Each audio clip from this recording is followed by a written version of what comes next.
Hey guys, it's ToPro or Adam, and welcome back to another COD Zombies video. Today we are doing a subscriber submitted idea, so huge shout out to Plebsta for today's video idea. This was supposed to be a top 10, but honestly, I could have come up with 10 really good things you shouldn't do in COD Zombies, so today we're going to do a top 7 instead. So on our last Zombies top 10, we did a little bit of a sound quiz, and it definitely wasn't as hard as I thought it was going to be. A lot of you did get it right. I did fool some of you, but let's go ahead and quickly find out what that sound was from our last video.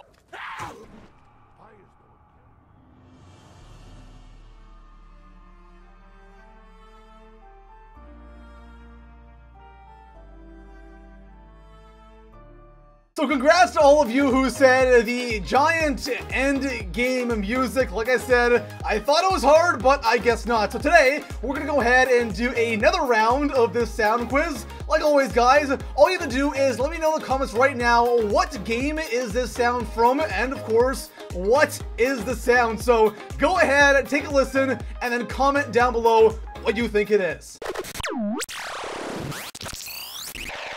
Like always, guys, if you haven't already, make sure to smash that like button, especially if you guys are hyped for Black Ops 4 Zombies. We are almost 2 weeks away from the release of a new Treyarch Zombies mode. It's tough to believe, but it's almost here. And of course, guys, if you're new here, hit that sub button. If you are subbed, make sure you have your notifications turned on. And besides that, let's go over 7 things you need to stop doing here in COD Zombies. Starting things off here in the number 7 spot, using overpowered guns in the early rounds. And this is definitely one of those things you should take with you into Black Ops 4 Zombies. So say you are playing some Revelations with a random or a couple of randoms, and you have one kid who hits the box on round 3, gets super lucky, and pulls the Thunder Gun or the Apothecary Servant first hits, and then the kid is spamming that one gun on like round 3. Now I get it, you're excited you got an awesome gun in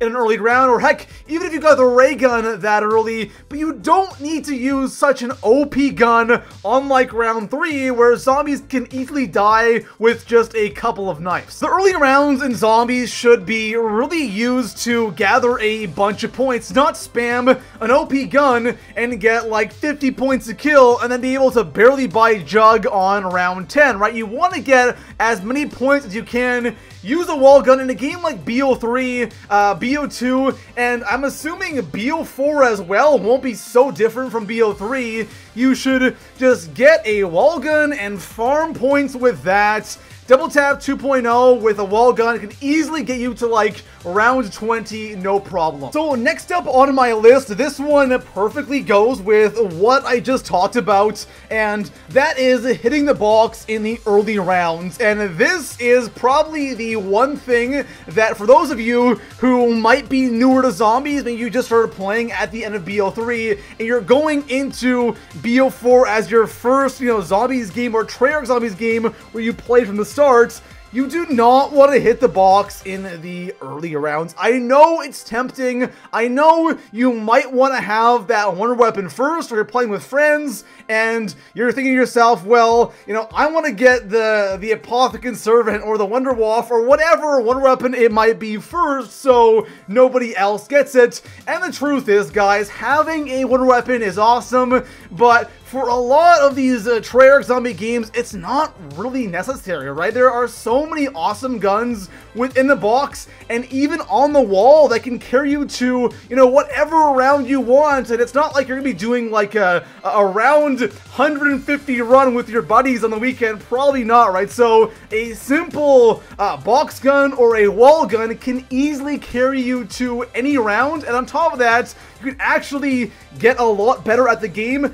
not going for all these crazy OP guns in the box. So next up in the number 5 spot, we are going to focus on one map in Zombies, and that is Kino der Toten. And on Kino, there is one door that you guys should never ever open. And when Chronicles first came out on the PS4 last year, I can't believe it's already been a year since Chronicles dropped, but when that map pack came out, I saw so many people who never played Kino before always open up this one door, and it always drove me crazy. I'm sure a lot of you zombie vets know exactly what door I'm talking about, but I'm sure some of you people who are newer to zombies might not know what I'm talking about. But on the stage, there is a door leading up to a room that is kind of above the alley or overlooking the alley, and that door should never be opened from the stage, because the stage is hands down the most popular area.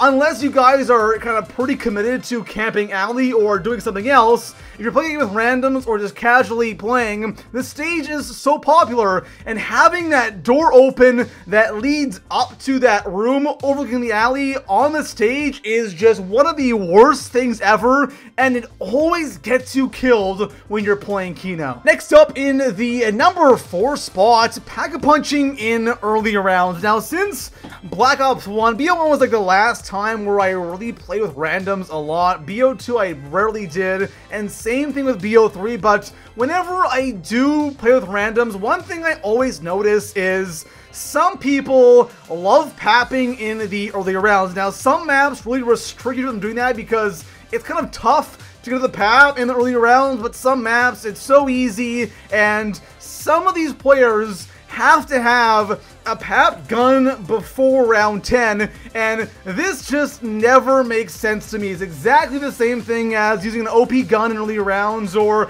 going to the box in early rounds. It's something that just isn't necessary, and it doesn't really need to happen. Coming in at the number 3 spot, I have a interesting one, and this has to do with rebuilding barriers in zombies, because it's something that honestly just doesn't really need to be done anymore. Back when zombies first came out in World at War, rebuilding barriers was kind of part of what zombies was, right? The whole goal back then was to, keep the zombies outside the map.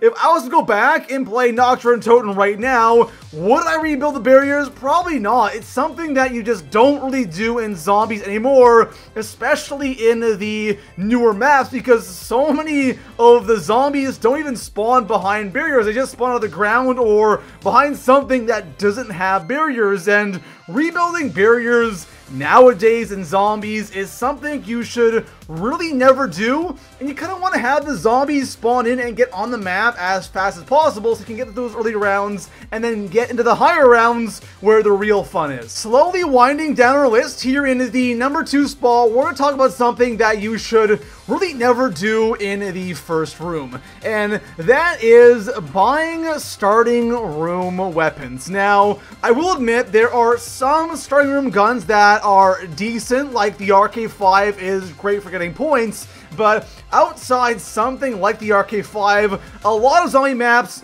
don't really have any good or any weapons in the starting room that are really worth buying, because all you have to do is open up 1 or 2 doors and you instantly have access to an SMG that will give you a ton of points. But for buying something like the Shiva or the M14 or the Olympia, or going all the way back to World at War, which is like the Kar 98K or the Gewehr, buying those guns are seriously just a waste of points, and it's a much better idea buying something that is behind 1 or 2 doors that will give you a ton of points, and you could probably keep that one gun for a solid 10 to 15 rounds. And even in BO3, you can actually start with the RK5 and a fully loaded MR6, so there is really no point in ever buying a starting room gun in any COD Zombies game unless you are seriously in trouble. Finishing off our list here in the number 1 spot, I have one of my personal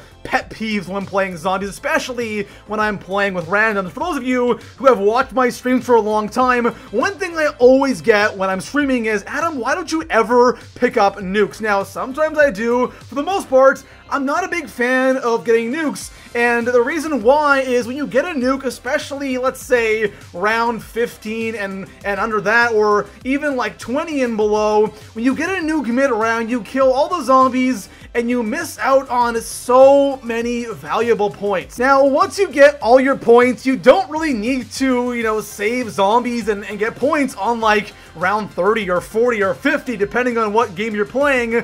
But when you get into the higher rounds, what a nuke does, especially in a game like Black Ops 3 Zombies where, you know, you have some really crazy OP weapons, the nuke really slows down the round, and that is a really big thing. Like, if you're playing Horizon Draka and you're on round 60 and you have full ammo in your storm bow, don't get nukes. You know, nuke is going to slow down the round so damn much. Sure, you get 400 points, but it's something you don't really need to do. The only time I like getting nukes and playing zombies really is if I'm in a bad spot and I desperately need it. Besides that, end of the round, I'll grab the nuke if it's there. If it's not, then it doesn't really matter. There we have it, guys. That is going to conclude today's video. If you guys enjoyed it, smash a like, subscribe for a ton of zombies content, especially when BO4 drops, and I'll see you guys in the next one. Peace out.